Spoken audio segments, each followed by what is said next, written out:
Hello! Aujourd'hui, on va parler de développement personnel et de relations amoureuses.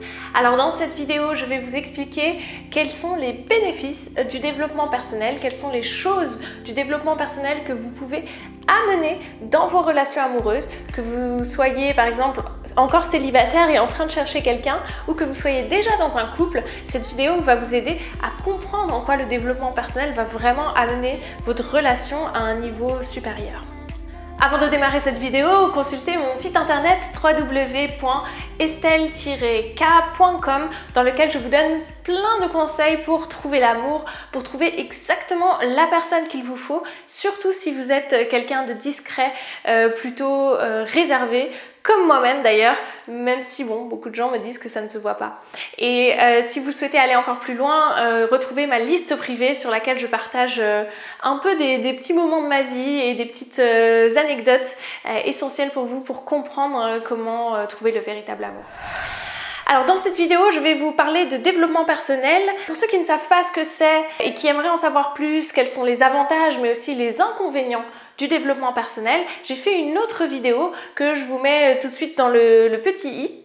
Dans cette vidéo, je vais plutôt parler de relations amoureuses. Il y a en réalité 3 choses dans le développement personnel, en tout cas 3 points que moi j'ai déterminés qui vont être très utiles pour vos relations amoureuses et 3 choses que vous allez prendre dans le développement personnel qui vont vraiment vous aider dans toutes vos relations amoureuses. Le premier point, c'est que vous allez mieux vous connaître grâce au développement personnel. Et en mieux vous connaissant, vous allez naturellement être capable de mieux juger quelles sont les personnes que vous avez en face. Déjà de 1, vous allez savoir qu'est-ce que vous aimez, qu'est-ce que vous n'aimez pas, qu'est-ce que vous attendez d'un couple, quelles sont vos propres valeurs et qu'est-ce que vous n'attendez pas ou qu'est-ce que vous souhaitez absolument fuir chez un homme.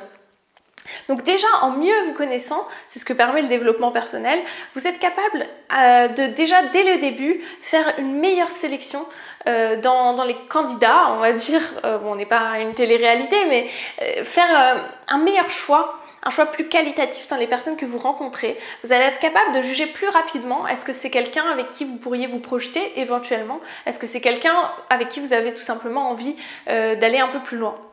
Deuxième chose, dans le développement personnel, vous faites un travail sur vous qui est assez important et ce travail vous responsabilise énormément. Dans le développement personnel, on passe d'une attitude de victime à une attitude d'acteur dans sa vie. C'est-à-dire que on prend en main les choses. Si on a une peur, on va aller vaincre cette peur. Si on a un manque de confiance en soi, on va utiliser des outils qui vont permettre d'augmenter cette confiance en soi.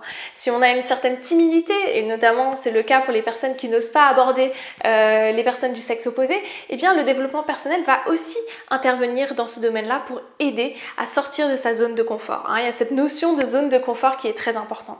Mais ce qui est encore plus important, c'est cette responsabilité, c'est-à-dire que vous n'êtes plus victime de ce qui vous arrive.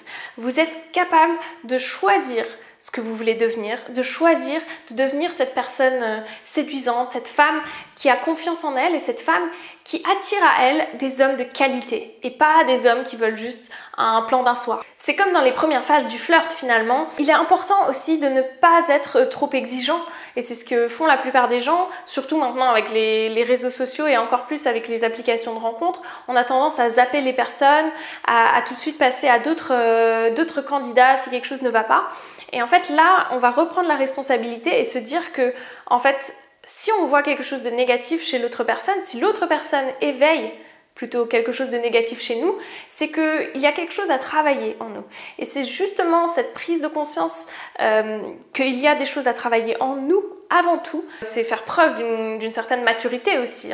Cela permet tout de suite d'être dans un rapport où on ne va pas attaquer l'autre, on ne va pas être excessivement blessé et on ne va pas être excessivement dépendant. Beaucoup de personnes, surtout les femmes, sont dépendantes affectives. N'hésitez pas d'ailleurs à me faire un petit mot en commentaire si vous voulez que je vous fasse une vidéo là-dessus. Mais justement, toutes ces choses-là, un peu négatives, qui ressortent en notre comportement dès les premières phases du flirt, dès les premiers rendez-vous avec un mec, tout ça, ça va être plus atténué, on va avoir plus de contrôle sur les émotions, plus de contrôle sur notre comportement. Et quand je dis contrôle, c'est pas cacher qui on est vraiment, mais c'est vraiment être capable de montrer le meilleur de nous-mêmes et vraiment être dans une démarche proactive et pas tout le temps être dans une démarche victimaire où on va dire non mais tous les mecs que je rencontre c'est des connards ou tous les mecs que je rencontre ne sont pas sérieux. Enfin, on reprend dans le développement personnel vraiment la responsabilité de ce qui nous arrive et ça c'est vraiment essentiel pour pouvoir avancer. Troisième point, dans le développement personnel, il y a une approche que j'appelle l'approche gagnant-gagnant.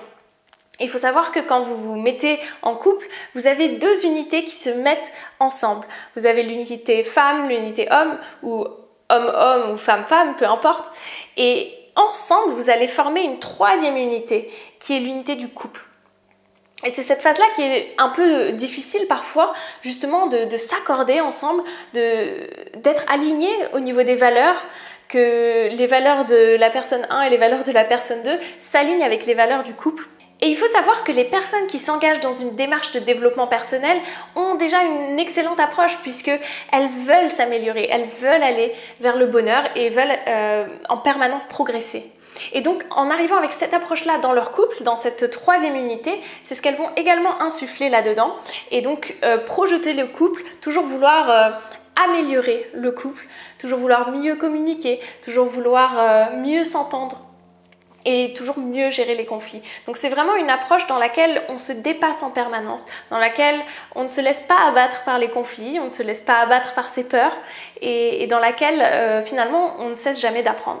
Donc vraiment cette approche d'apprentissage, cette approche gagnant-gagnant que l'on apporte dans le couple, elle est vraiment essentielle et c'est ça que permet le développement personnel dans les relations. Alors n'hésitez pas à me dire si vous avez envie que je vous donne des conseils de livres justement sur la relation de couple, des livres pour mieux comprendre les garçons et posez-moi vos questions en dessous de la vidéo, comme ça je vais peut-être y répondre en vidéo ou peut-être dans un article sur mon site internet. Voilà, donc n'hésitez pas à me suivre sur les différents réseaux et sur mon site internet et puis je vous dis à très bientôt dans la vidéo suivante. Portez-vous bien, ciao.